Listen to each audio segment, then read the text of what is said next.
Hello, all. We have Resham Malhotra with us today. She is an HR leader working in a multinational organization. Them, I have been knowing you since school days. We especially were looking for your essays and English essays specifically. They were so neat, so big, and so lengthy. Do you want to comment anything on that? My God, I'm so glad, Harshad, that you still remember that. Those are some of the most embarrassing moments of my life. But I think it clearly tells me that though that is technically that is a reflection of how I've really become. It was my way of really expressing how I felt about something to the world outside. I've always been someone who's been extremely talkative. Um, and I think at those days, when I look back today, I realize that it was, and I've been always been very expressive as a human being, which essentially drove me to a career that I have in HR. One of the biggest reasons why I wanted to eventually get into human resources was because I realized that I could relate to people. I could talk to them. I could empathize with them. I was someone who came with a lot of compassion, and a lot of that was really inbuilt from the way I was raised, from my environment. And I think it came very naturally with the job. So, yeah, I mean, thank you so much for reminding me of that because those essays, while they've been embarrassing, I do realize that that was my way of just expressing my thought process and what I really felt about the world. So I'm still very proud of them. If you want to kind of share any one successful moment of your life, there might be a lot of them, but if you want to share with us some, maybe one of them. Sure. Um, I am, and I'm very glad to say I'm 37. I don't hide my age. So I'm running 37, and 37 years of is quite a lot of time. So you, of course, your life is so full of experiences, professional as well as personal. You go through so many things, right, from education to settling into a profession, doing something that you're super passionate about, right, and of course, then getting into a personal settlement if you get married, whenever you want to get married, if at all you want to get married. And then, of course, I'm a mother of a 7 years old little boy. So yeah, my life has been so full of experiences. If I had to really pick and choose some of the successful moments of my life, there have been so many. I mean, for me, I can always say that success is a very relative term, right? What may be successful for me may just be very average for anybody else, right? It may not be a successful moment for someone. So the way you need to look at success is from where you're looking at success from. So for me, honestly, just about completing my engineering was one of my massive milestones. And I can tell you why. Because that wasn't very easy for me. School, for me, I've been massively successful academically throughout till my 10th grade. Or till my 12th grade. But when I actually landed into engineering, I realized that that was one place I possibly did not belong to. I was not very tech savvy, but that was a realization that came in much later after I really got into my engineering.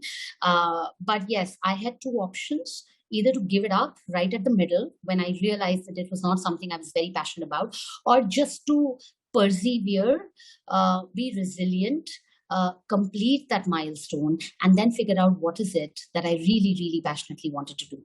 So I think just completing that milestone was and it wasn't very easy. I went through my own shit of failures, a lot of them, but I think just completing that itself relatively has been one of the biggest successes in my life to really start with. And then, of course, I mean, that's followed by the fact that I moved into HR. HR was an area which I had absolutely no clue about till the time I completed my engineering, right? And I started really researching about it and started right from scratch. If I look back today from where I really started to where I am today, I'm so grateful. I can only count my blessings to where I've really been. I think I just find so many moments of success, and so many blessings, right from settling myself into fabulous organizations, being able to lead and empower people to get their best selves to work, because that's what my job really empowers me to do in HR, to being a mother of a successful 7 years old child, to be able to just manage the whole madness that a working mother really gets into every single day when she needs to really balance out her work, her children, her family, and balance it all together beautifully. I think all of those are multiple milestones that I could possibly find myself successful in. Any particular suggestion for current generation who maybe is looking to get into HR profession? It's not it's not just constrained to HR, but I think just being able to figure out what you really want to do in life is very, very important. And unfortunately, in our Indian education system, we push our children to, to either pursue medicine or pursue technology. Those were the only two branches, at least when me and you were really growing, right? I started realizing at a very early age that while I pushed myself into technology, that was not an area I could have stuck around with for a very long time, right? So I think following your heart is very, very important.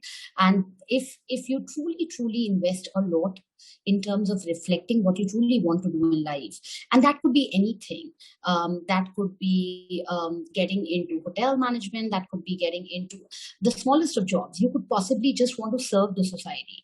You could possibly just want to get into a course in nursing because you love nursing. You could possibly just want to go ahead and build a business because you technically are business savvy.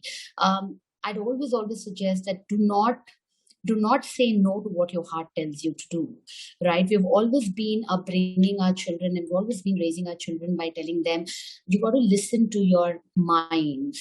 But I think very, very important is that children need to also listen to their heart, because your heart truly drives you to doing things that you're passionate about. And even if you don't get success very quickly, you'll eventually come to a phase where you'll be massively successful if you listen to your heart. So my only advice to anybody of any generation, right, or to this generation is just follow your heart, follow your dreams, chase your dreams, because your dreams know what you exactly want to achieve in life. And keep your faith high. There is absolutely no shortcuts to hard work. Right. And I think and we have a lot of patience, because eventually if you really work hard and if you're in the right direction, you'll see a lot of success. And that's the only advice I could give to people, because that's exactly what I did, right? And I'm so grateful to my parents and so many people who just allowed me to take my own time to reflect back and see what I really wanted to do, right? And I'm so glad that I always followed what my heart asked me to. So I think that's the only way to be successful.